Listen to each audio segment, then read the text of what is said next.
Baik, bismillahirrahmanirrahim. Assalamualaikum warahmatullahi wabarakatuh. Alhamdulillah, puji dan syukur senantiasa kita panjatkan kepada Allah Subhanahu wa taala. Begitupun juga salat dan salam senantiasa semoga kita selalu curah dan limpahkan kepada baginda Nabi besar Muhammad sallallahu alaihi wasallam. Kita bersyukur kita menjadi umatnya Nabi Muhammad, kita menjadi umat daripada Nabi yang terakhir. Kita bersyukur pada Allah dan sekaligus kita bilang pada Allah bahwa kita tuh ridho sekali dengan keislaman yang telah diberikan oleh Allah. Juga kita ridho menjadi umatnya Nabi Muhammad karena kita diberikan kesempatan-kesempatan yang sangat besar. Salah satunya adalah keuntungan daripada umat akhir zaman itu mereka diberikan waktu hidup yang mungkin lebih singkat, tapi kesempatan beramal yang lebih besar. Makanya dalam kesempatan-kesempatan seperti ini ketika bulan Ramadan Allah membukakan banyak sekali kebaikan-kebaikan khususnya bagi umatnya Nabi Muhammad yang memang meyakini Islam lalu kemudian mau beribadah sehingga mereka mendapatkan keuntungan yang besar walaupun dengan modal yang sedikit. Maksudnya adalah dengan waktu hidup yang relatif lebih singkat daripada umat-umat daripada nabi yang lain, tapi mereka mendapatkan insya Allah balasan yang sangat besar sekali. Misalnya Lailatul Qadar, malam yang lebih baik daripada 1000 bulan gitu kan ya, lebih canggih daripada 1000 bulan. Bayangkan kalau seandainya ada orang sholat malam di malam itu, Masya Allah entah berapa banyak ganjaran yang telah Allah siapkan baginya. Tapi teman-teman sekalian, kita harus nyiapin dari sekarang. Nah, karena itulah termasuk bagian-bagian yang bermanfaat daripada Ramadan kita coba untuk mengkaji Islam. Kita coba untuk melihat bagaimana Islam itu memberikan solusi bagi kita, memberikan pemecahan masalah bagi kita, keluar daripada kesulitan-kesulitan, kegalauan-kegalauan di dalam hidup, sehingga hidup kita tuh menjadi lebih bermakna. Kalaupun ada sulitnya, karena kehidupan pasti ada sulitnya, maka kesulitan yang datang pada kita itu adalah kesulitan yang memang layak, bukan kesulitan yang tidak layak. Baik teman-teman sekalian, selamat datang kembali di dalam ngaji jomblo. Nah, jadi ini adalah tempat kumpulnya para jomblo-jomblo, orang-orang yang insya Allah pengen agar kehidupannya itu lebih bermanfaat dan mereka juga mempersiapkan. Ada peribahasa yang mengatakan bahwa panggung itu akan disediakan pada orang yang sudah siap. Jadi kalau seandainya kita sudah mempersiapkan diri, insya Allah panggung pernikahan itu akan datang. Insya Allah hari akad itu akan tiba. Asal persiapan dulu, itu yang paling penting. Dan teman-teman sekalian, kalau seandainya kita diberikan panggung sebelum kita bersiap-siap, itu nanti hanya akan memalukan atau hanya akan berakhir dengan penyesalan. Maka persiapan itu adalah hal yang paling baik. Maka dikatakan bahwa panggung itu hanya akan datang pada orang yang sudah bersiap-siap. Guru itu baru akan muncul pada seorang murid yang sudah siap untuk diajari. Maka jangan sampai kita datang masanya tapi kita belum siap. Sekaligus menjawab pertanyaan banyak sekali yang datang pada saya yang membahas tentang bagaimana pertengahan Ramadan ini, apakah betul akan terjadi dukhon, apakah betul akan terjadi yaumil kiamat. Teman-teman sekalian, yaumil kiamat itu adalah bagian daripada rukun iman yang 6. Maka percaya, meyakini hari kiamat adalah kepastian bagi seorang muslim. Dan mempertanyakan tentang hari kiamat, tentang bagaimana cara terjadinya, kapan terjadinya, Rasulullah sudah menjelaskan perkara ini tidak lebih penting daripada perkara bersiap-siap. Maka Rasulullah ketika ditanya kapan jadinya hari kiamat, kapan adanya hari kiamat, Rasul mendiamkan. Sampai ketika diulang-ulang pertanyaannya, kalau zaman sekarang di-spam pertanyaannya, kapan hari kiamat, baru Rasul menjawab, apa yang sudah kamu siapkan untuk itu. Nah, jadi persiapan itu lebih penting daripada kejadian. Paham ya? Jadi persiapan menikah itu lebih penting daripada akadnya. Kenapa? Karena akad itu akan datang pada mereka yang sudah bersiap-siap. Kalau sudah bersiap-siap terus nggak dapat-dapat gimana? Minimal persiapannya sudah ada. Ketimbang dia sudah dapat tapi belum bersiap-siap. Itu justru jadi penyesalan yang lebih parah daripada orang yang nggak nikah. Ini perlu difahami teman-teman sekalian. Dan dari titik itulah kita coba untuk masuk ke dalam lanjutan daripada perkara yang sudah kita bahas kemarin, yaitu tentang memilih. Dan kalau boleh saya ulang tentang memilih ini adalah menjadi awal sekaligus daripada apa yang kita bahas pada hari ini. Tentang memilih ini, Allah telah menganugerahkan kita namanya filter otomatis, yaitu adalah sesuatu yang menjadi kesukaan kita, like and dislike kita, yang semuanya tergantung daripada referensi kita. Semua tergantung daripada pemikiran kita, tergantung daripada akidah kita, tergantung daripada apa yang sudah masuk ke dalam diri kita. Ilmu kita mengakibatkan kita like dan dislike. Ilmu kita tuh mengakibatkan kita untuk memilih satu lebih daripada yang lain. Itu adalah filter otomatis. Selain itu ada filter-filter yang sudah disampaikan oleh Allah dan Rasul-Nya. Misalnya tentang 4 hal, tentang masalah nasab, tentang masalah fisik, tentang masalah kemampuannya mengelola keuangan, ataupun tentang agamanya. Dan pilihlah karena agamanya, kata Rasulullah. Kalau misalnya kita persingkat, secara kemudian logika, teman-teman sekalian, logikanya saja, kalau seandainya ada orang yang baik, ya pasti hanya ketemu dengan orang-orang yang baik. Dan orang-orang yang buruk yang hanya bisa mengapresiasi atau bisa menerima keburukan orang-orang yang buruk. Contoh misalnya, mohon maaf, mungkin Anda tidak sepakat dengan saya, mungkin Anda tidak setuju dengan saya, tapi nggak ada masalah. Contoh kayak gini misalnya, kalau kita bicara tentang orang-orang yang mencuri misalnya, maka siapa yang bisa memaklumi orang-orang yang mencuri? Ya hanya orang-orang yang mencuri dong. Siapa yang bisa memaklumi orang-orang yang berbohong, yang bisa menganggap bahwa bohong itu adalah sesuatu yang biasa, menipu adalah sesuatu yang biasa, ya mungkin orang yang sudah pernah menipu. Maka dia katakan, ya dia baru menipu cuma 2 kali, gue sudah 3 kali, berarti dia masih lebih baik daripada gue. Nah, mungkin dia bisa memaklumi. Tapi kalau ada orang yang hidupnya benar, ada orang hidupnya baik, itu akan sangat sulit memaklumi sesuatu keburukan. Contohnya lagi, mungkin ada banyak yang nggak setuju, yang sudah saya bilang dari awal tadi, ngerokok misalnya. Saya nggak ngerokok, dan saya tahu rokok itu adalah sesuatu yang sangat merugikan. Bahwa rokok adalah sesuatu yang sangat sia-sia dan bahkan merusak kesehatan. Sudahlah dia menghalangi seseorang untuk menjadi hidupnya lebih baik, dia tidak hanya menghalangi orang yang merokok agar jadi hidupnya lebih baik, tapi rokok itu membuat hidupnya jadi minus, jadi berkurang, jadi hancur, teman-teman sekalian. Maka ketika saya nggak suka dengan rokok, maka saya nggak akan mungkin memilih pasangan yang rokok. Ini adalah kemudian contoh filter otomatis tadi. Jadi kalau seandainya kita punya filter otomatis, ya secara logika juga kita nggak bakal ketemu dengan orang-orang yang dalam tanda kutip nggak bagus. Termasuk di sosial media. Sosial media itu kan bukan tempat baru, bukan. Dia hanya memperluas pilihan kita tentang calon-calon jodoh kita. Tapi filter-filter kita itulah yang nanti membatasi seperti apa nanti yang masuk. Bisa dipahami ya teman-teman sekalian. Nah maka kalau seandainya ada seseorang, dia itu baik, maka dia biasanya akan ketemu dengan orang yang baik. Secara logika lagi, ada orang yang kerjanya dugem misalnya. Dugem tuh jam berapa sih? Ya dugem itu ya berarti ya pulangnya pagi. Kalau pulangnya jam 3:30, 4 atau jam 4:30. Sedangkan ada seseorang yang soleh. Lalu kemudian bagaimana dia bisa ketemu dengan orang yang suka dugem misalnya? Orang yang suka dugem perginya ke diskotik, dia perginya ke masjid. Ya nggak nyambung, nggak akan pernah ketemu. Orang yang dugem ketika ketemu pun, kapan ketemunya? Bisa jadi ketemu sih. Kapan? Ya pas itu. Dia mau pulang dari dugem, dia mau pulang dari diskotik, yang soleh mau sholat subuh gitu kan ya. itu saat itu aja ketemunya. Tapi pas di jalan pun mereka nggak akan saling suka.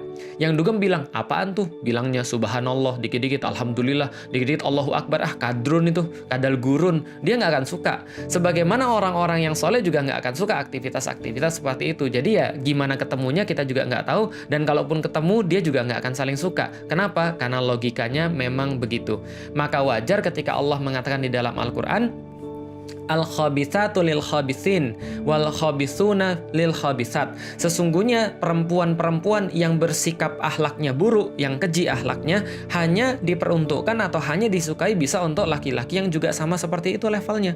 Dan laki-laki yang bersifat keji, kata-katanya kotor, dia kemudian nggak bisa menahan daripada perbuatan-perbuatan yang mungkar, kata-katanya nggak enak, selalu terucap dengan sumpah serapah, celah, nista, dan segala macamnya, hanya bisa dipasangkan dengan perempuan-perempuan yang juga seperti itu, karena mereka saling memaklumi. Lalu Allah katakan sebaliknya, wat-thayyibatu lit-thayyibin wat-thayyibuna lit-thayyibat. Sesungguhnya perempuan-perempuan yang thayyib, yang mereka baik perangainya, yang mereka lembut tutur katanya, yang mereka pintar untuk bersikap di depan orang, maka mereka juga akan diperuntukkan dan disukai oleh orang-orang yang sama.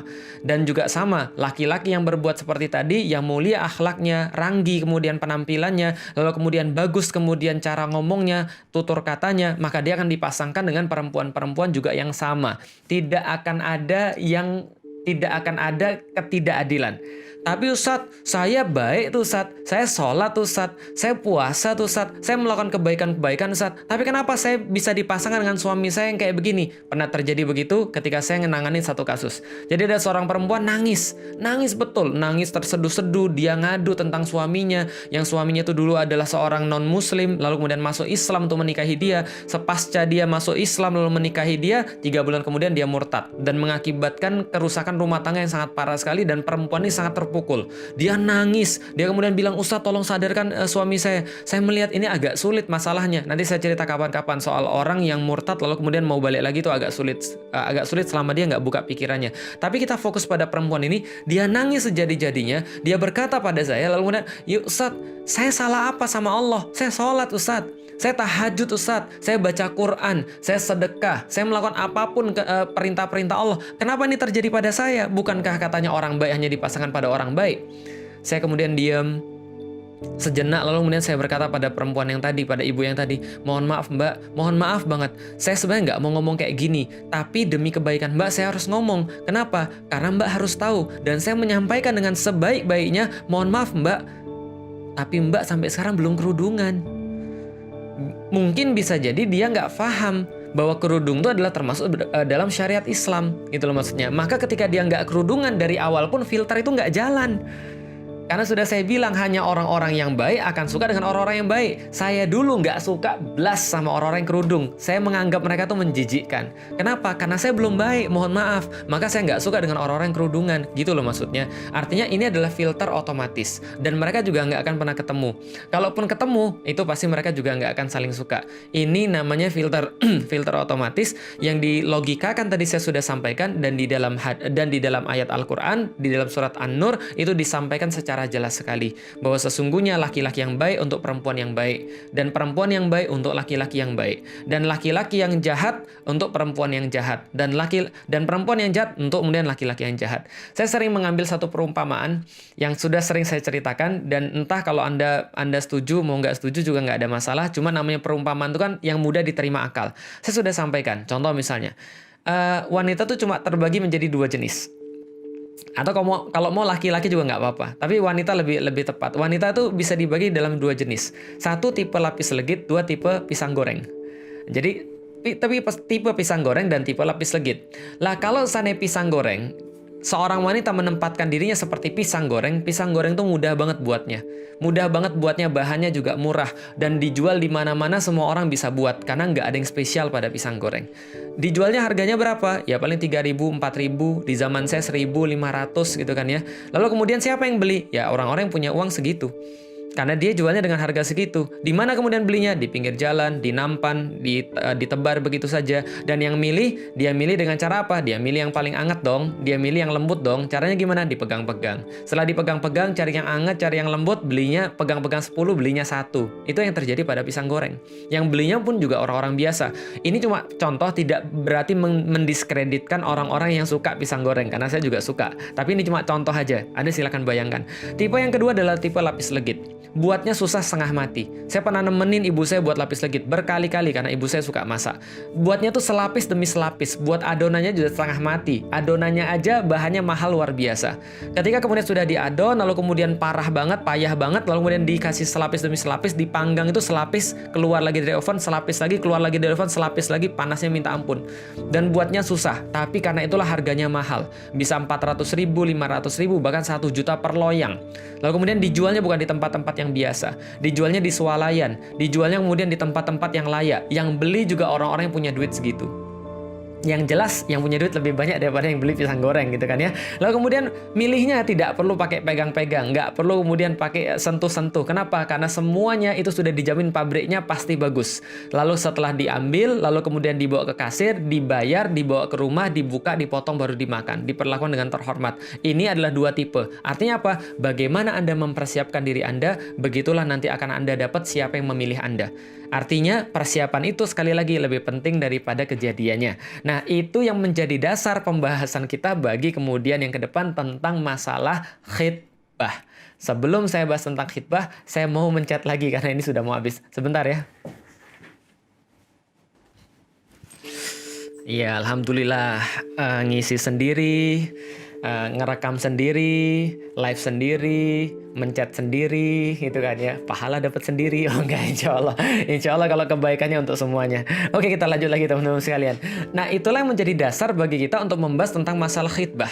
Nah, jadi teman-teman sekalian, sekarang teman-teman sudah dapat sedikit glimpse, sedikit kilasan. Seperti apa sih kemudian ketika kita sudah melakukan semua proses dari awal itu, kita diselamatkan daripada banyak hal yang nanti akan menyusahkan hidup kita. Kita nggak akan disusahkan lagi oleh hal-hal yang tidak terduga. Fungsi perencanaan itu kan untuk meminimalisir hal-hal yang tidak terduga, kan itu kan ya. Lah kalau seandainya Anda tidak merencanakan, Anda akan banyak kejutan. Tugas kita meminimalisir sebesar mungkin kejutan-kejutan jelek di dalam hidup kita dan memperbesar kejutan-kejutan yang baik yang dari Allah ketika kita taat dengan Allah Subhanahu wa taala. Oke, lanjut.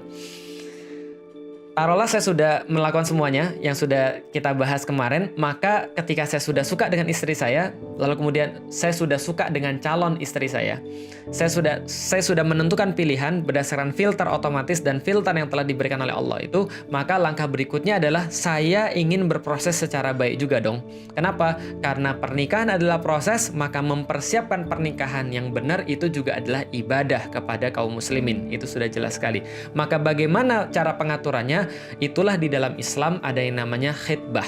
Apa itu khitbah? Khitbah adalah sebuah cara untuk meminta seseorang calon pasangan kita untuk menjadi pasangan hidup kita, bukan pacaran ya, untuk menjadi pasangan hidup kita, lalu kemudian dengan syarat-syarat tertentu. Jadi gampangnya gini, kita minta calon pasangan, entah laki-laki pada perempuan atau perempuan pada laki-laki, kita minta dia untuk jadi pasangan hidup kita, itu namanya khitbah.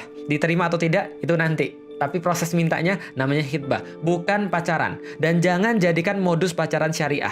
Nah, bicara tentang pacaran, dari kemarin ini saya bahas. Ini promosi, Ustaz? Bukan, ini iklan gitu kan ya. Ini buku udah putusin aja. Teman-teman boleh baca di sini supaya untuk lebih jelas apa yang sudah saya bahas kemarin. Oke, khitbah itu adalah minta seseorang untuk jadi pasangan hidup kita. Bagaimana cara kita melakukan khitbah ini? Oke, coba lihat.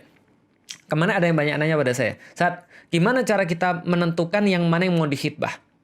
Bagaimana kita menentukan laki-laki ini baik atau tidak? Jangan-jangan kita sangka baik ternyata tidak. Kelihatannya soleh padahal tidak. Ada tuh Ustaz, ada orang-orang yang parah banget tuh Ustaz. Dia kelihatannya baik, dia lulusan pesantren, dia baca Al-Quran, dia kemudian sholatnya nggak pernah telat, dia selalu sholat di masjid, tapi kasar banget Ustaz pada istrinya di dalam rumah tangganya. Ini fakta loh Ustaz. Saya bilang iya. Makanya kita harus bisa membedakan yang mana yang kelihatan soleh dan yang mana yang soleh. Yang soleh, jangankan antum tanya pada siapapun, antum nanya pada saya aja, Ustadz kalau gitu soleh atau tidak? Saya bilang tidak tahu, karena saya bisa mengatakan saya dalam proses ke situ, tapi saya nggak bisa mengatakan bahwa saya soleh. Seorang yang beriman tidak akan pernah menjawab saya beriman ketika ditanya kamu beriman atau tidak. Dia cuma bisa berkata, mudah-mudahan saya termasuk orang-orang yang beriman. Saya berharap saya termasuk orang-orang yang beriman. Tapi kalau beriman atau tidak, saya nggak berani mengklaim bahwa saya sudah beriman. Karena kalau saya sudah berani mengklaim saya sudah beriman, saya khawatir nanti saya berhenti untuk berbuat baik, berhenti untuk berkembang. Nah, maka kalau kita katakan, kalau gitu bagaimana caranya? Sekali lagi, kita nggak bisa memastikan. Nggak ada satupun orang yang bisa memastikan pasangan. Nggak ada satupun orang yang bisa memastikan orang itu baik atau tidak. Karena hanya Allah yang memahami, karena Allah yang tahu. Tapi kita bisa meminimalisir kejutan-kejutan untuk dapat pasangan yang tidak baik. Nah, maka untuk khitbah itulah perlu adanya peran guru. Di sini dari kemarin kita bahas peran guru di dalam pernikahan. Apa peran guru untuk mengkhitbah seseorang? Jadi gini ceritanya. Nih, saya cerita dulu ya. Zaman dulu ada cerita antara sahabat Ansor dan sahabat Muhajirin.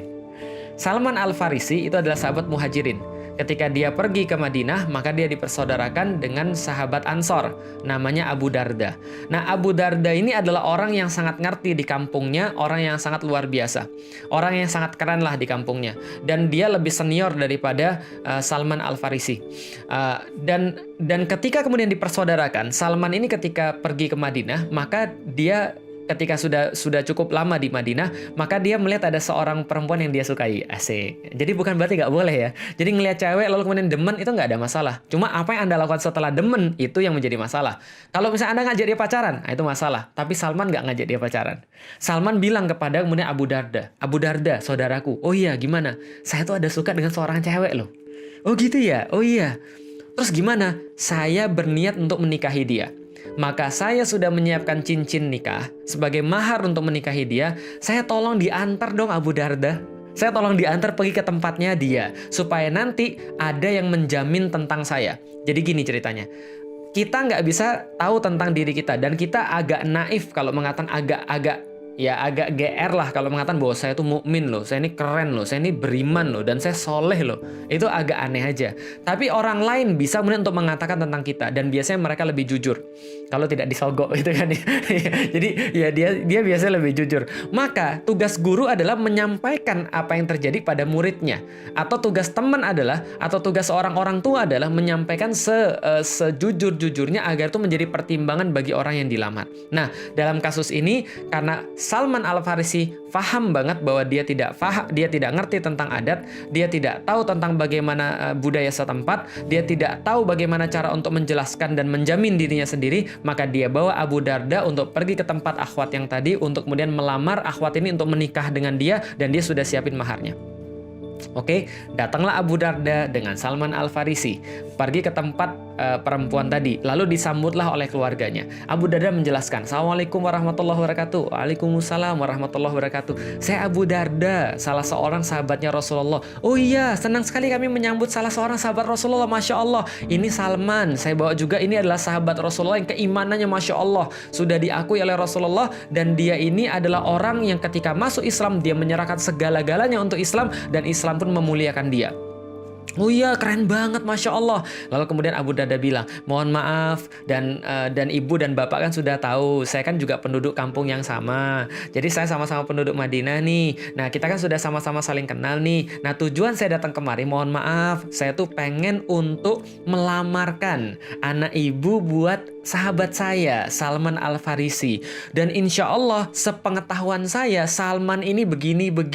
Dan dia jelaskan pada ibunya dan pada bapaknya. Bapak ibunya senang dong. Lalu kemudian mengatakan, Masya Allah, ini keberkahan yang datang pada keluarga kami. Sahabat yang begitu istimewa datang ke sini. Masya Allah, keren banget. Kalau gitu sebentar saya tanyakan pada anak saya, karena keputusannya tentu ada pada anak saya. Karena laki-laki bisa memilih, perempuan bisa memutuskan.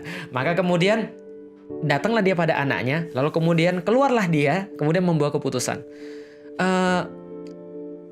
Abu Darda ya, kira-kira gitu ya kalau di sini. Abu Darda dan Salman Al-Farisi ini perempuannya sudah memberikan keputusan, anak saya sudah memberikan keputusan, dan saya akan menyampaikan pada Anda. Pertama, dia sangat senang sekali bahwa dia didatangi sahabat-sahabat Rasulullah pergi ke sini, tapi dia menyatakan bahwa mohon maaf, dia tidak bisa menerima pinangan daripada Salman Al-Farisi. Mohon maaf banget, Dek Salman. Dan kalau seandainya Abu Darda memiliki niatan yang sama, maka dia mau menerimanya. Langsung gitu kan ya. Langsung kalau bunyi di Star Wars, ten. Nah, itu langsung bunyinya begitu. Lah kenapa? Wah, ini luar biasa. Salman yang niatan khitbah, Salman yang niatan melamar, Salman yang pengen nikah, yang diterima Abu Darda yang nganterin. Coba bayangin antum, apa yang terjadi? Abu Darda tuh nggak enak banget. Kemudian dia mengatakan, aduh gimana ya. Salman langsung mengambil kemudian inisiatif lalu berkata, gini Abu Darda, kamu mengkhianati aku. Oh enggak, itu cuma di sinetron Indonesia aja. Dia langsung ngomong pada Abu Darda. Abu Darda dengan senang hati, kalau kamu mau menikah, ini saya sudah bawa cincinnya. Kita bersaudara karena Allah, karena persaudaraan itu lebih tinggi daripada apapun. Ini saya sudah bawa cincin. Kalau kamu mau nikah, aku siap jadi saksinya. Itu baru laki-laki. Itu baru jantan, bro. Itu bukan laki-laki yang baper model kayak sekarang, main perasaan. Enggak, jantan ini. Nah, pelajaran apa yang bisa kita ambil dari sini? Pelajaran yang bisa kita ambil adalah, kalau Anda mau menghitbah seseorang, Anda jangan bawa orang yang lebih ganteng daripada Anda. Enggak, bukan. Sorry. Pelajarannya adalah satu, saya pengen ngasih tahu teman sekalian. Selera tuh beda-beda. Itu pelajaran pertama. Kenapa? Anda tahu Abu Darda dan Salman Al-Farisi itu dipersaudarakan. Dan dalam satu titik, itu Salman lebih paham Islam daripada Abu Darda. Abu Darda tuh solehnya minta ampun, gak ketulungan. Dia kata istrinya suatu saat, Salman pernah ketemu dengan istrinya Abu Darda, lalu kemudian dia ngeliat, ini kok baju istrinya tuh gak ganti-ganti, kira-kira gitulah. Ini kok baju istrinya kok gak bagus, gitulah kira-kira. Lalu kemudian dia nanya pada istrinya, gimana keadaan kamu dengan Abu Darda? Lalu kemudian dia bilang, suami saya itu ya, kalau siang puasa, kalau malam ya sholat. Dia curhat, jadi ini curhatnya, saya tuh gak pernah dapat bagian gitu loh maksudnya. Lantas langsung Salman mendatangi Abu Darda lalu bilang, Abu Darda apa kabar? Oh baik, alhamdulillah, makan bareng yuk. Abu Darda bilang, saya lagi saum. Oh saya udah bawa makanan, kalau kamu gak mau makan, aku gak mau makan nih. Ayo loh. Abu Darda bilang, ya sudahlah, ayo kita makan yuk. Ya udah kita makan. Malamnya Salman kemudian bermalam bersama Abu Darda. Abu Darda pas sudah selesai Isya, pas kemudian mau malam langsung mau sholat. Abu Darda pas mau sholat, Salman bilang, Abu Darda tidur aja dulu. Yuk tidur yuk bareng yuk, tidur aja dulu. Loh, saya mau sholat. Enggak, tidur aja dulu. Terus dia mau bangun lagi, mau sholat lagi. Salman bilang, tidur aja dulu. Lalu kemudian pas mau sudah lewat tengah malam, mau menjelang subuh, baru kemudian Salman bilang, yuk Abu Darda, kita sholat malam. Setelah sholat malam, setelah kemudian pagi, Salman bilang pada Abu Darda, Robmu punya hak atas dirimu, begitupun juga tubuhmu punya hak atas dirimu, begitupun juga istrimu punya hak atas dirimu. Maka jangan berlebihan dalam ibadah, sesuaikan dengan hak masing-masing. Begitu kemudian paginya Abu Darda menemui Rasulullah, curhat lagi, aku kemarin begini sama Salman. Kemudian Rasul bilang, Salman benar, kamu ikutin Salman. Artinya pemahaman Salman ini lebih luar biasa, tapi yang diterima Abu Darda. Selera orang beda-beda. Yang kedua teman-teman sekalian, yang namanya khitbah tuh nggak baper. Yang namanya ta'aruf tuh nggak baper. Pendekatan di dalam Islam, melamar dalam Islam itu bukan didahului dengan kebaperan. Jadi bukan berarti, pokoknya saya sudah suka sama ini, dialah kehidupan saya. Kalau nggak ada dia, saya nggak mau. Kalau dia sudah kemudian sudah dikhitbah orang, putuskanlah ya Allah. Kalau dia sudah dinikah orang, maka ceraikanlah ya Allah. Kalau memang dia belum diceraikan ya Allah, maka buatlah suaminya menceraikan. Bukan kayak gitu. Itu namanya baperan. Nah, khitbah tuh nggak baperan. Itu dilandasi benar-benar karena Allah. Karena dia melihat perempuan ini adalah dia tertarik, lalu kemudian dia melihat perempuan ini bisa menjaga dia di jalan Allah, membuat dia sakinah, lalu kemudian menjaga anak-anaknya, maka dia mau sama perempuan ini dan tidak ada baper-baperan. Kalau nggak diterima ya sudah, masih ada yang lain yang Allah pasti sudah takdirkan lebih baik daripada apa yang dia kira baik. Gitu kan ya. Artinya ini yang kemudian menjadi pelajaran penting banget bahwa yang namanya khitbah itu tidak baper. Pelajaran yang berikutnya adalah kita ketika mengkhitbah itu seyogyanya kita membawa seseorang yang lebih ngerti daripada kita, lebih paham daripada kita tentang budaya setempat, tentang pengetahuan setempat, dan jelas agamanya. Abu Darda juga memiliki kelebihan daripada Salman dalam beberapa hal tertentu. Maka kemudian itulah fungsi guru. Maka saya sedikit singkat teman-teman sekalian, itulah kemudian ketika kita mengkhitbah seseorang, ada baiknya kita bawa orang yang memang lebih bertanggung jawab daripada kita untuk kemudian menjadi dalam tanda kutip garansi, untuk menjadi penjamin, untuk menjadi orang yang menjelaskan kepada pihak yang di sana. Dan pihak yang di sana juga biasanya diwakili oleh orang yang sama. Biasanya bisa jadi bapaknya, bisa jadi kemudian gurunya juga. Nanti akan kita jelasin lagi. Saya mau ngerekam lagi. Sebentar ya. Ini jadi kepanjangan sih kayaknya. Mudah-mudahan nggak kepanjangan ya. Oke, baik teman sekalian. Jadi saya lanjutin. Inilah fungsinya guru. Nah, makanya beberapa orang-orang yang barengan saya, yang kemudian di Yuk Ngaji barengan saya, udah banyak ngaji bareng saya, kita sama-sama mengkaji Islam, mereka semua saya anterin. Dan mereka semua saya jadikan diri saya sebagai personal garansi. Contoh misalnya, ketika saya pernah datang kepada seseorang untuk melamarkan perempuannya untuk jadi untuk menjadi istri daripada ya orang yang ngaji sama saya lah. Suatu waktu kemudian ketika saya datang, saya bilang, ibu mungkin nggak kenal dengan anak ini, yang laki-laki yang demen ini, yang mau nikah. Ya karena dia nggak terkenal gitu kan ya. Ibu mungkin nggak kenal sama anak ini, dan mungkin anak ibu pun nggak kenal sama anak ini. Kenapa? Karena mereka berdua nggak pernah pacaran, mereka berdua nggak pernah kenalan, dan mereka cuma mau menikah karena Allah dengan cara yang syar'i. Ibu mungkin nggak kenal keduanya, tapi kalau ibu kenal saya, maka saya menyampaikan pada ibu bahwa orang yang saya bawa ini insya Allah akan bertanggung jawab kepada anak ibu lahir dan batin insya Allah. Dan insya Allah anak ini tidak akan membiarkan anak ibu kelaparan. Bahkan kalau dia harus nyuci mobil untuk kemudian ngasih makan anak ibu, dia akan lakukan. Dan dia nggak akan pernah melakukan hal-hal yang di luar syariat kepada anak ibu insya Allah. Karena orang ini sudah 2 tahun bareng saya. Nah, inilah namanya track record teman-teman sekalian. Jadi kalau mau tahu perempuan atau laki-laki itu baik atau tidak, jangan lihat pada saat tertentu, jangan lihat momentum. Kita lihat dia sholat subuh, tiba-tiba, ini kayaknya soleh ini. Kita lihat dia kemudian pakai kerudung dan sudah kemudian melakukan hal-hal yang kelihatannya islami. Kayaknya ini solehah ini. Belum tentu. Kenapa? Karena zaman sekarang pencitraan tuh mudah sekali. Apalagi di zaman media sosial, di zaman kayak begini. Maka yang tahu tentang yang namanya orang itu siapa? Track recordnya. Maka Umar berkata, kamu tidak mengenal seseorang sebelum kamu tahu track recordnya. Di mana kamu tahu track recordnya ini? Umar mengatakan, satu, orang tuh track recordnya akan muncul ketika integritasnya, track recordnya akan muncul ketika dia dalam kondisi yang sulit. Maka lihat orang dalam kondisi sulit, bagaimana cara dia meresponsnya. Contohnya misalnya dalam safar misalnya, itu adalah kondisi sulit, dalam safar, dalam kondisi-kondisi terjepit dan segala macamnya. Itu adalah kemudian kondisi yang menunjukkan track record dan itu terus-menerus, bukan cuma satu momentum. Bagaimana cara dia menangani kesulitan dan musibah atau masalah? Ini yang pertama, cara sulit dalam safar. Dalam safar itu orang terbuka kemudian bagaimana sifatnya. Maka coba lihat track recordnya. Siapa yang paling tahu dia? Gurunya yang sudah pernah safar bersama dia misalnya. Yang sudah bertahun-tahun sama dia. Yang tahu bagaimana sifatnya. Yang dia nggak bisa bohongin ketika keluar sifat itu secara tidak sengaja. Yang kedua, kata Umar, ketika engkau berdagang dengannya. Itu track record yang perlu engkau perhatikan. Dan ketika berdagang sama dia, muamalah sama dia, bagaimana keamanan dia, itu ketahuan. Dan gurunya sudah tinggal bertahun-tahun sama dia. Apalagi berikutnya? Yang berikutnya adalah ketika engkau masuk ke rumahnya atau bermalam di rumahnya, maka engkau baru mengenal seseorang itu. Nah, siapa yang tahu tentang semua itu? Ya gurunya. Ya orang yang sudah bersamanya lama, yang bisa menjadi personal garansi. Maka para sahabat itu, kata-kata sahabat, itu tidak sembarangan. Siapa sahabat? Para ulama mengatakan yang sudah pernah setahun bersama Nabi, sehingga Nabi tahu bagaimana sifat-sifat dia sampai yang paling detailnya, dan yang pernah berperang bersama Nabi, sehingga sudah teruji keimanannya bersama Nabi Muhammad SAW. Itu cara untuk meminimalisir resiko untuk mendapatkan orang yang salah ketika antum mengkhitbah. Makanya itulah pentingnya ngaji.